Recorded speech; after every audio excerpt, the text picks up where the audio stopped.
ನಮಸ್ತೆ ಸ್ನೇಹಿತರೆ, ಕಥಾಪಯಣ ಚಾನಲ್ಗೆ ಸ್ವಾಗತ. ಪ್ಯಾರಾಸಿಟಮಾಲ್ ಮಾತ್ರೆ ಹೆಚ್ಚು ಸೇವನೆ ಮಾಡಿದ್ರೆ ಏನಾಗುತ್ತೆ? ವೈದ್ಯರ ಸಲಹೆ ಇಲ್ಲದೆ ಪ್ಯಾರಾಸಿಟಮಾಲ್ ಮಾತ್ರೆ ತಗೊಳ್ಳೋದು ಎಷ್ಟು ಸರಿ? ಈ ನಿಮ್ಮ ಗೊಂದಲಗಳಿಗೆ ಉತ್ತರಿಸ್ತೀನಿ. ಅದಕ್ಕೂ ಮುಂಚೆ ಇನ್ನು ಯಾರು ನಮ್ಮ ಕಥಾಪಯಣ ಚಾನಲ್ ಅನ್ನು ಸಬ್ಸ್ಕ್ರೈಬ್ ಮಾಡಿಲ್ವೋ ಸಬ್ಸ್ಕ್ರೈಬ್ ಮಾಡಿ ಅಂತ ಹೇಳ್ತಾ ವಿಷಯನ ಮುಂದುವರಿಸೋಣ.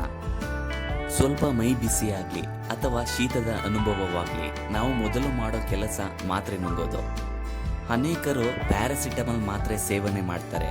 ಒಂದು ಮಾತ್ರೆ ಒಳಗೆ ಹೋಗ್ತಿದ್ದಂತೆ ದೇಹ ಬೆಚ್ಚಗಾಗುವುದಲ್ಲದೆ ಜ್ವರದ ಲಕ್ಷಣ ಕೂಡ ಕಡಿಮೆಯಾಗುತ್ತದೆ. ತಕ್ಷಣ ಜ್ವರ ಕಡಿಮೆಯಾಗುತ್ತೆ ಎನ್ನುವ ಕಾರಣಕ್ಕೆ ಅನೇಕರು ಪ್ಯಾರಾಸಿಟಮಾಲ್ ಮಾತ್ರೆ ಮೊರೆ ಹೋಗ್ತಾರೆ. ಪದೇ ಪದೇ ವೈದ್ಯರ ಸಲಹೆ ಇಲ್ಲದೆ ಪ್ಯಾರಾಸಿಟಮಾಲ್ ಮಾತ್ರೆ ತೆಗೆದುಕೊಳ್ಳುವುದು ಒಳ್ಳೆಯದಲ್ಲ. ಯಾವಾಗಲೂ ಅಪರೂಪಕ್ಕೆ ಜ್ವರ ಬಂದು ಪ್ಯಾರಾಸಿಟಮಾಲ್ ಮಾತ್ರೆ ತಗೊಂಡ್ರೆ ಸರಿ. ಅಪ್ಪಿತಪ್ಪಿ ನೀವು ಜ್ವರ ಬಂದಾಗಲೆಲ್ಲ ಅಥವಾ ದಿನದಲ್ಲಿ 2 ಹೊತ್ತು ಪ್ಯಾರಾಸಿಟಮಾಲ್ ಮಾತ್ರೆ ತೆಗೆದುಕೊಳ್ಳೋದ್ರಿಂದ ನಿಮ್ಮ ದೇಹಕ್ಕೆ ಸೈಡ್ ಎಫೆಕ್ಟ್ಸ್ ಆಗೋದ್ರಲ್ಲಿ ಅನುಮಾನವೇ ಇಲ್ಲ. ಈ ಪ್ಯಾರಾಸಿಟಮಾಲ್ ಟ್ಯಾಬ್ಲೆಟ್ ಹಾನಿಕಾರಕ ಏನಲ್ಲ, ಆದರೆ ಕೆಲವೊಮ್ಮೆ ಇದು ಕಿಡ್ನಿ ಮತ್ತು ಲಿವರ್ಗೆ ಸಂಬಂಧಿಸಿದ ಅಪಾಯಗಳನ್ನು ಹೆಚ್ಚಿಸುತ್ತದೆ. 2021ರಲ್ಲಿ ಇಂಗ್ಲೆಂಡ್ ಮತ್ತು ವೇಲ್ಸ್ನಲ್ಲಿ ಪ್ಯಾರಾಸಿಟಮಾಲ್ ಮಿತಿಮೀರಿದ ಸೇವನೆಯಿಂದ 227 ಜನರು ಸಾವನ್ನಪ್ಪಿದ್ದಾರೆ.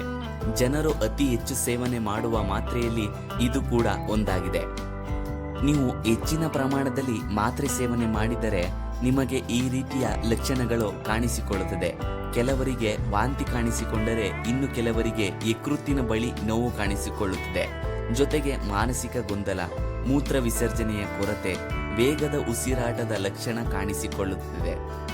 ಇನ್ನೊಂದು ಉತ್ತಮ ಸಲಹೆ ಏನೆಂದರೆ, ಅಪ್ಪಿತಪ್ಪಿ ನಿಮಗೆ ಮಧ್ಯರಾತ್ರಿಯಲ್ಲಿ ಜ್ವರ ಕಾಣಿಸಿಕೊಂಡರೆ ಒಂದು ಪ್ಯಾರಾಸಿಟಮಾಲ್ ಮಾತ್ರೆಯನ್ನು ನುಂಗಿ ಬೆಳಿಗ್ಗೆ ವೈದ್ಯರನ್ನು ಕಾಣುವುದು ಒಳ್ಳೆಯದು. ಸಾಮಾನ್ಯ ಮಟ್ಟದ ಜ್ವರ ಅಥವಾ ತಲೆನೋವು ಇದ್ದರೆ 24 ಗಂಟೆಗಳ ಒಳಗೆ 2000 ಮಿಲಿಗ್ರಾಂ ವರೆಗಿನ ಡೋಸ್ ತೆಗೆದುಕೊಳ್ಳಬಹುದು. ಅದಕ್ಕಿಂತ ಹೆಚ್ಚಿನ ಡೋಸ್ ತೆಗೆದುಕೊಂಡಾಗ ಹಾಗೂ ಮಾತ್ರೆಗಳ ಮಧ್ಯೆ ಸಮಯದ ಅಂತರವಿಲ್ಲದೆ ಹೋದಾಗ ಪ್ರಾಣಕ್ಕೆ ಅಪಾಯ ಖಂಡಿತ. ಗೆಳೆಯರೇ, ಈ ಮಾಹಿತಿ ಉಪಯುಕ್ತ ಎನಿಸಿದರೆ ನಿಮ್ಮ ಸ್ನೇಹಿತರಿಗೂ ಶೇರ್ ಮಾಡಿ. ಲೈಕ್, ಕಮೆಂಟ್ ಮಾಡೋದರ ಮೂಲಕ ನಮ್ಮ ಕಥಾಪಯಣ ಚಾನಲ್ ಅನ್ನು ಸಬ್ಸ್ಕ್ರೈಬ್ ಮಾಡಿ. ವಂದನೆಗಳು.